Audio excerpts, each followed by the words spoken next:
sabi ko, regarding ka ako sa bahay na sinabi ko kay Marisol, sabi ko, oo, papagawa ko si Marisol ng bahay, ngunit sa isang kondisyon, dapat dito sa Ikuku. Ngunit wala kami makitang lupa. In-explain ko lahat, in-explain ko. Tapos hanggang sa, sabi ko, lahat ng tulong kay Marisol, marami po ang nagsasabi na ibigay ko na pagkain. Yun ang in-explain ko.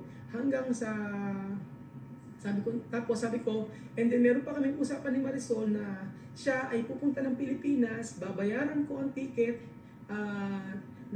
niya, at yung dalawang anak ay may nag-sponsor. Sabi ko, magbabayad ng ticket. Sabi ko, ako ang mag-shoulder no. Sabi ko gano'n. Sino po ba, sabi ko, sino ba ang magbibigay ng 1.5 million o 50,000 na pera para kay Marisol? Sabi ko, si Marisol ay hindi naman din niya kilala yung mga